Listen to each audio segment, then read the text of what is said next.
Is the provost and the pro-rector at the Central European University. He's also a professor there at the Department of Public Policy and the director of Yehuda Elkanah Center for Higher Education.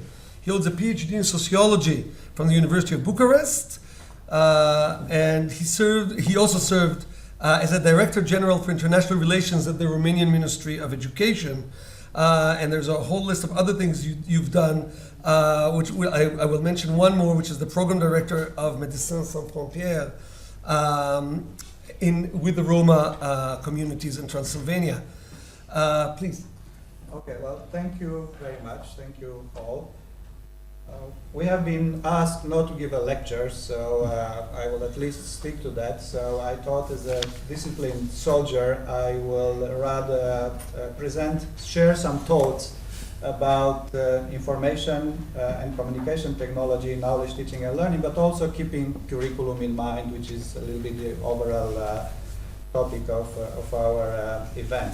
And these thoughts may seem a little disparate, and they are actually disparate, but they invite a common question, which was in a way asked by Helga earlier today. And that is a different question than the first question put on the table by Gabi this morning. So this question is not what do we want to do with students, why are they there, but who is we? Right? So this is a little bit the question that Helga has asked. So I'm going to present three sets of considerations or thoughts, and they are based very much on my direct experience as a teacher in Hungary, in the United States, as an administrator, but also as someone who had a chance to participate to actual policy projects around the world, most often informed by research, but also purely policy projects. And these three thoughts are organized around three kind of down-to-earth, empirically oriented, perhaps in a way even practical examples. One is, I would argue that there is a new understanding about the curriculum and also about the role of the universities, which is influenced by the knowledge society as a policy discourse, as a policy narrative, which basically results in that universities are understood to be not only about production and transmission or even dissemination of knowledge, but also about the use of knowledge.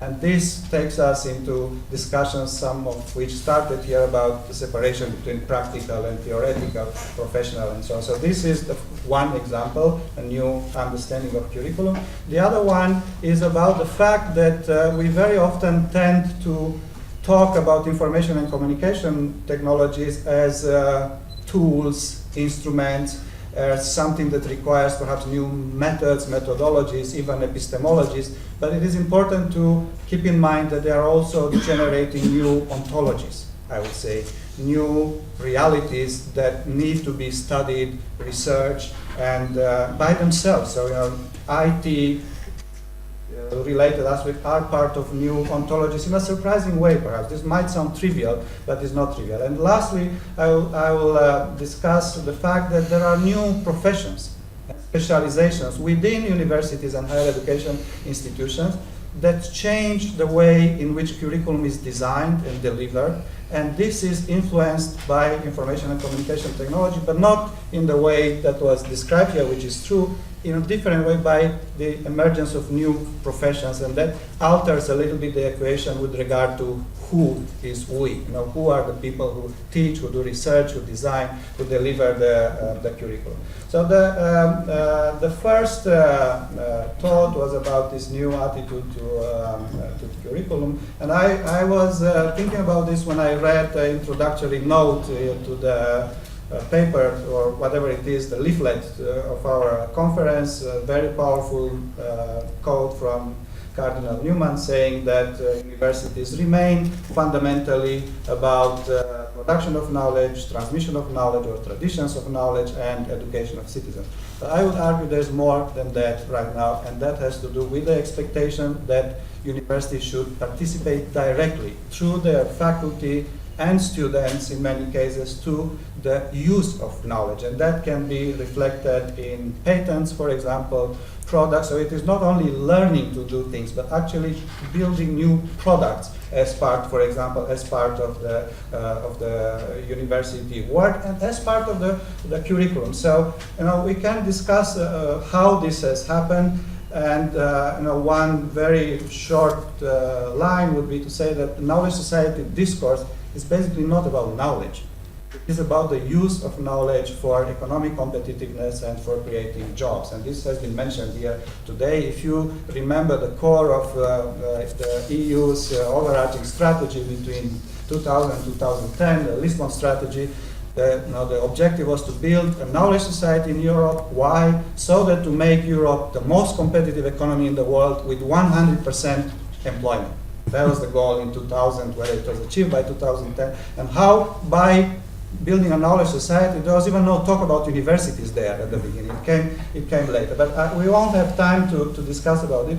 What I want to say is that we can track this. We can study how this has happened. There is a Bible of this approach, which is a World Bank handbook, which is called Constructing Knowledge Society, New Challenges in Tertiary Education, which was internalized by policymakers, academics, university administrators. But I want to come close to the curriculum. How is this reflected in the curriculum? So we see not only in sciences or in applied, whatever we call them, professions, but even in abstract, theoretical social sciences and humanities, training for the use of knowledge. For example, in the form of internships. And I was very proud last year because I thought I invented kind of mandatory internships for PhD students, including in philosophy. And students were very happy, professors, supervisors were not, but we did it. And then I learned that George Washington University started it 2 weeks before us. I didn't know about it. So mandatory internships and this is not about teaching. I'm not talking about teaching, which is a different, but working. If you are a philosopher, work in a biological research institute or in a hospital, in medical humanities, and I can give many other examples. So there is a practical component somewhere, even at this level, which is interesting to think about. So this may suggest that the separation between general and professional education, or practical oriented versus academic, is problematic, as someone already argued here. Now the second thought is, I announced it already. Information and communication technology create new ontologies as well, and it is important to keep in mind this, because we have to, as part of the curriculum, to work with students to learn how to study these new realities, or even to study, to do research about it. There are many other important aspects about ICTs which have an instrumental impact on teaching, learning, and research, and they are all discussed all the way from, using texting in class. I was afraid this morning that Gabi will tell us to turn off completely the mobile telephone, not only the sound, which is something that is hotly debated in some pedagogical circles. Should we allow students or to bring their mobile phones in class and perhaps even use this as part of their education? There are wikis, there's collaborative research and learning, which was mentioned. I don't want to talk about that, but I just want to say that it is a challenge how we design, deliver curricula, but also how we do research to account for the fact that information and communication technology are constitutive elements of social reality, of political reality. And I will give you some examples of how we try to address this at CEU, and I might talk about that at some more length later on. So we created the university what they call intellectual teams. And the idea is that colleagues from various departments and units will work together on certain themes and have joint research projects, joint teaching projects, but also joint civic commitment activities. And one project which we are starting is about the use of, it's a research project, the use of social media by ISIS to create fake collective memories in the virtual space and use these fake memories for political purposes, including terrorism, attract new recruits, and so on. And this requires a pretty new approach, which brings together, in our case, colleagues from cognitive science, from network science, Islamic scholars, political scientists, and colleagues are excited about this because not only that it is an important topic, but it is a way to bring together social sciences and humanities, and you don't have to argue for the relevance of humanities in this context, and this is something that would not be there without. Now this raises many other challenges, like do we have to teach students what is Facebook, how it works, or about coding and programming, where to what extent do we go? But I'm just saying this is a challenge which can be addressed. And now this is just an example what the general intellectual theme that we have created is something that many people would say doesn't exist. It's what we call social mind. So we have 4 intellectual themes on which we will focus over the next 4 years, not instead of the existing work in the departments and centers, but in addition, and one is social mind. Some people say there's no such thing as social mind, there's no even individual mind because there's no mind, and so on. But this, and one assumption here is that ICTs are constitutive element of the social mind nowadays, and we try to approach this through research and also through teaching. So this sends us to a certain understanding of ontology. But I'll give you another example here, which is perhaps even more relevant for us, for sure, in our university. So we are a mission-driven university. From the beginning, we are a university about open society and democracy, promote open society and democracy through high-level research, research-based teaching, and civic commitment. But what does open society mean? Well, we had at the beginning the Popperian definition, which everybody will destroy in 2 minutes, especially when it comes to making it the mission of the university. Then people like Havel and Geremek, one writer and one medieval scholar turned politician, gave it a new understanding, which was basically transition from totalitarianism to liberal democracies, and now that is not relevant anymore. And while spending time to discuss this at the university, we realized that we made a mistake. We have made an assumption that there is one notion of open society and there is one path to the open society. If we only know it and we work hard, we will get there. And one of the mistakes we have done, and that is understandable, when Popper created the concept of open society, there was no internet. When Havel and Geremek in 1991 created, there was no internet. So it is not now possible to understand political behavior or other related behavioral activities without looking into information and communication technology. So this is not part of the methodology or epistemology, it's part of the ontology, and it defines in a way what our university is about. Now the last example is about, last thought, is about new professions or new specializations. And I was thinking for a number of years, how come, again, we at CEU are not capable of doing anything relevant or satisfactory in the use of technology for educational purposes? And I realized it is the case with most European universities. They are behind, in any case, advanced American universities, and there are explanations for that. And one is that we lack one particular position in the organigram of the university, and that is the educational technologist. So we don't have, except very rarely, educational technologists in our university. And we decided to hire educational technologists, and then I go in front of the faculty and they will say, what is this? This is a waste of money. And then my prepared argument was, do we need a library? Of course we need a library. What do you talk about? Do we need librarians? Oh yes, we need librarians. We cannot do that work. But it is something similar about educational technologies. And again, I will not have the time to elaborate, but what is happening is that educational technologists, we can call them academic technologists, or there are other names, participate not only as technical advisor, telling faculty members how you can put a course online, just bring a camera, record it, and then put it on a certain platform, but they participate to the design, how is taught in online courses, but not only online, and also what is taught. it should be gaming, it should be, you name it. So there is something new, a new type of profession that is emerging. We can see it in some universities already, which changes the way the curriculum is designed and delivered in all disciplines, not only in hard sciences or in social sciences and humanities. And there is one other similar example, and this was discussed also mainly by Helga today, and that has to do with the big data. So, big data is a challenge. So, a lot of big data that is there or can be collected, like phone calls, medical records, you name it, and it's, a lot of possibilities for study. But how do we study that? Do we have to train all students? We only have graduate students at CU. Do we have to train all students in big data?